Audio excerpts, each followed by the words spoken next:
to welcome our very special guest in Kwapala and to say a few words. Dela Castelfla Nathnamui Lugon Ekfala. Gariutlun Lakida Quargu Blue Numpes Blue Massive. Agestin can mumel gatle hochta snenemo. Kaenskak and Nyans Quatha Lacho, Owinagwis. Gimin Namuk, Bob Chamberlin, Gigami, Kaeda, Quiquasutino, Gahu, Hakwamis, Quiquasutino. Yeah. And Bob Chamberlin, before he became a famous chief and rock star, helped my husband build his house, and he took a part in my play, DP's Colonial Cabaret, twice. He took on a major character that was twice supported by the Canada Council for the Arts. And we almost took the show on the road, but we ran out of money. So we had a lot of fun. Bob is very talented, perceptive, and uses his humor to poke holes into the power structures that we. And hands up to you. Thank you.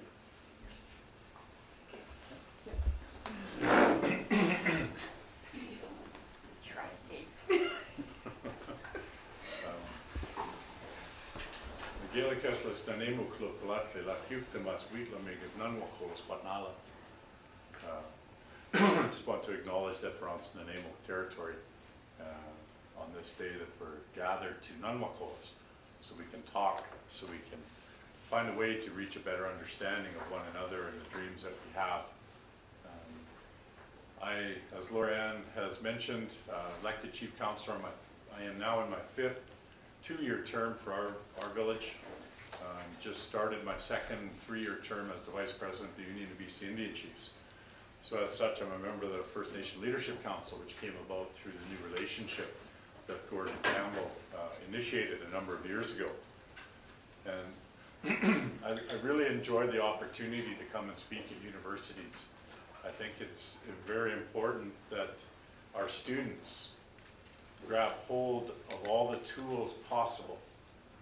Every last bit of understanding and skills that you can develop to go forward to help our people is so important. And I never lose sight of that. I know that one day I'm going to be retired. I'm probably an old crabby guy listening to great music, but I'm going to need some very educated people to fight this thing that we have in front of us with Canada. Now I spoke once with, it was the 4th year internship program in Victoria, and it was great fun. I didn't know I was going to speak there until like the day before. And so as I was walking in, I got to talk to the person coordinating and asked, what is it you want me to talk about? And so that's what I said to Laura Ann this morning when we were walking in from the parking lot. So I don't have a script to read to you. I'd rather just have a conversation about what I see, what I've understood, and the challenges that we face as First Nations people.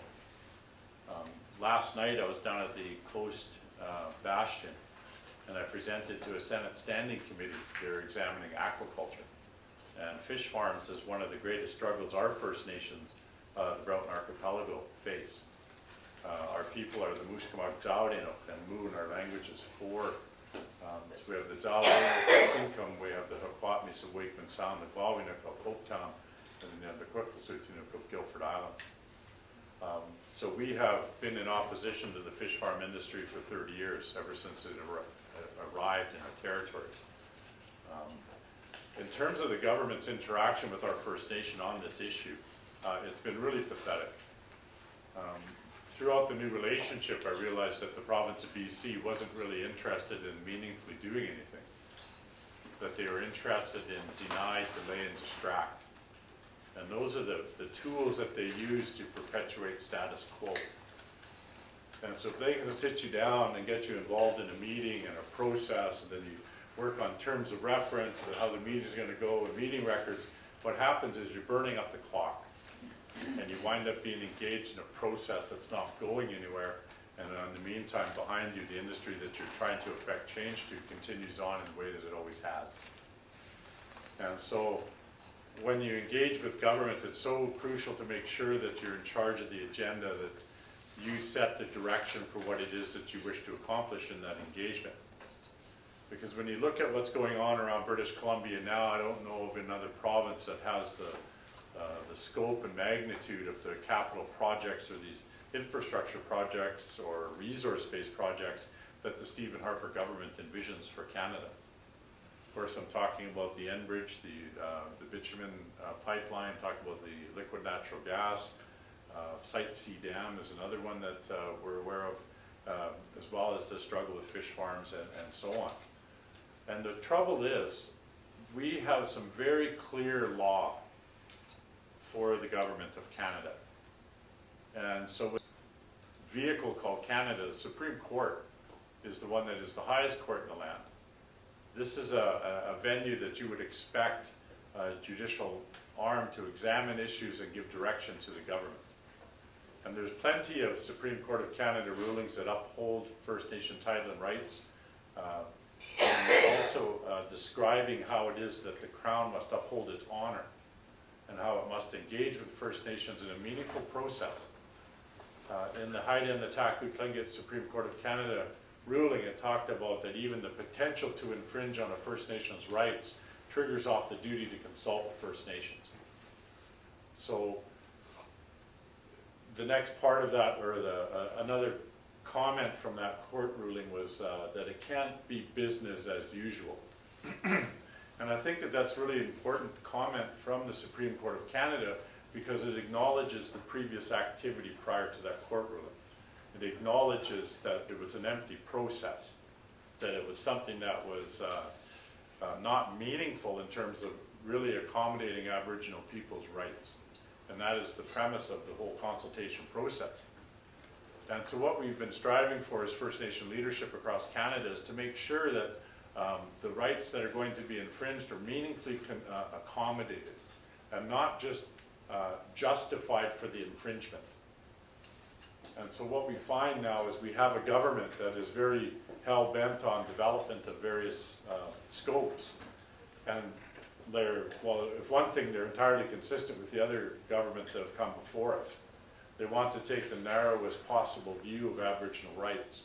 They want to take the narrowest possible view of accommodation of these rights and the title which First Nations have. Now, when we engage with the government, it's a reconciliation process between the Crown's asserted sovereignty over the lands of Canada.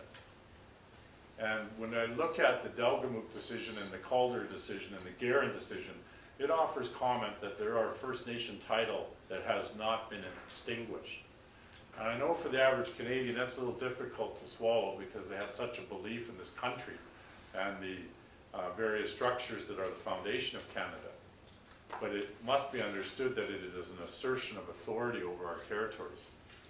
And what I say to people is, if there's one treaty in Canada, of which there are a number of them, I look at that, and that is an example of an acknowledgement of the Indigenous people's title. Why else would the government of the day want to have an agreement to access resources if they weren't going to acknowledge these resources were owned by a First Nation in the territory? And this continues on today, and certainly from the rulings of the Supreme Court. Now, when we go forward, excuse me,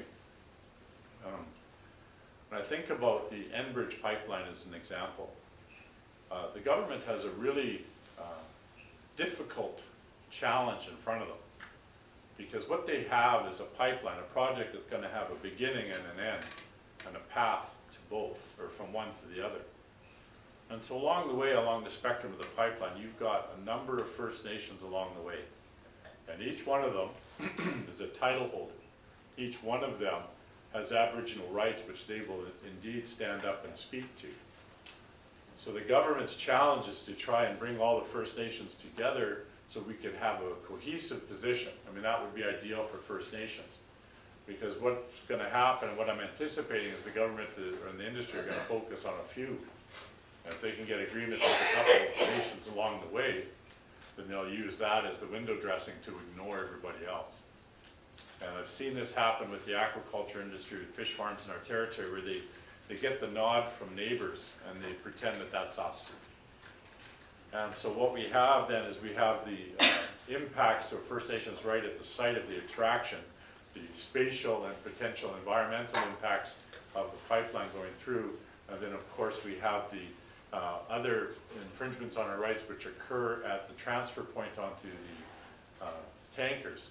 But then it also opens up another avenue of potential infringement where these tankers could have an accident at sea. They could damage great stretches of our environment along the Pacific coast.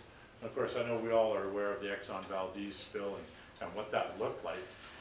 Most recently, the Gulf of, I think it was in the, down by Texas or Mississippi, they had quite a leak there at one of their platforms.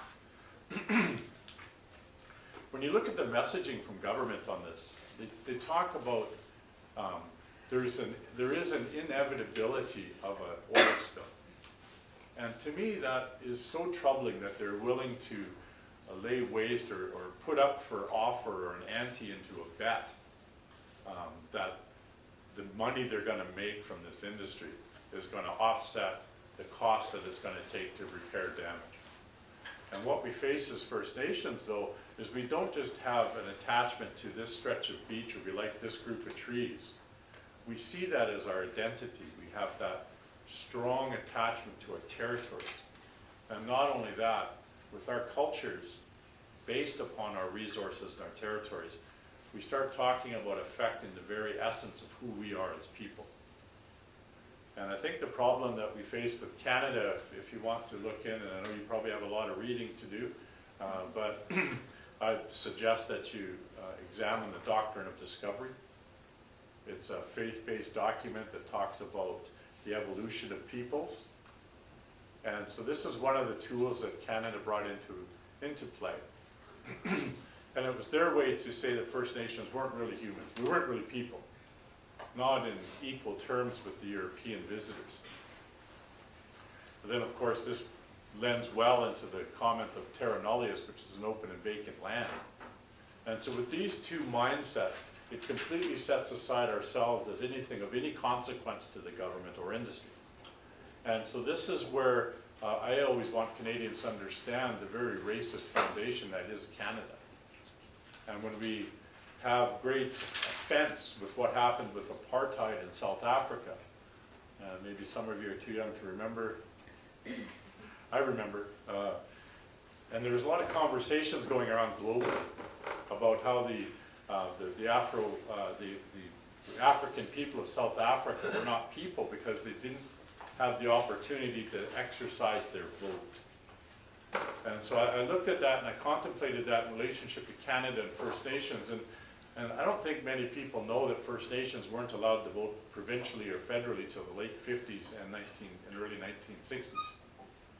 And so if we look at apartheid as a model where they're not people because they can't vote, certainly even within my time on this planet, we weren't considered people within the eyes of the government of Canada.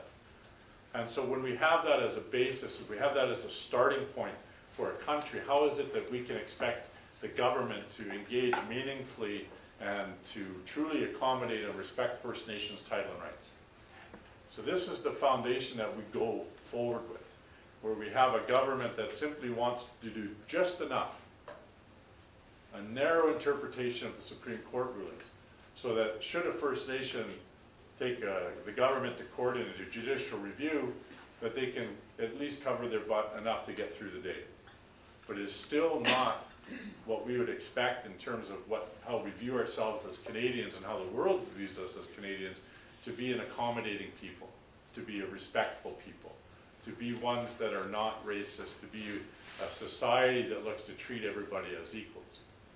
And of course, it's not just First Nations that have this challenge. If we look at what's going on in Quebec now, where they want to limit people's expression of clothing that might relate to a faith, which I think is absolutely ridiculous. I can't believe that there's a broad society in Canada that would even contemplate doing this, because there needs to be a path forward based on respect and recognition of our individuality, and it is that where I see the strength of Canada is this melting pot, this wonderful coming together of peoples from all around the world and forming something that's very unique in relationship to other countries. When I I was invited up to Fort St. John as part of the Union of East Indian Chiefs. We went up there and we presented to an environmental assessment panel about Site C Dam. And up in that part of the territory, or in that particular territory, it's Treaty 8. And so the government even is not in a position in its behavior to respect a treaty. And so now they're going up there to the Treaty 8 area and they're saying, well, we want to build this new dam. We need the energy. And of course the energy, as I understand it, that they want to generate there is the energy that's going to be needed to fuel the liquid natural gas plants and everything to do with that industry. So it's not something that they need for consumers today. It's something they need to further infringe other people's rights. And I thought about it when I was listening to their elders talk. And they spoke very eloquently and they talked about their attachment to the land. They talked about the importance of the resources there. And when a First Nation, as many do, and especially in the outlying remote communities, live in poverty, and that's a reality, and that is so widespread across Canada. Now, when a group of people live in abject poverty with no opportunities and government exclusion from the economy, the resources that we relied on traditionally for foods become even more crucial to our very survival. Our people were clam diggers and we're fish eaters. Very proud of both. I'm really lucky that they won't expect me to go dig clams because we'd probably be the skinniest Indians on the coast. Because that is something that I leave to the ones that actually know how to do it. But that reliance upon our traditional foods is intensified in relationship to the poverty.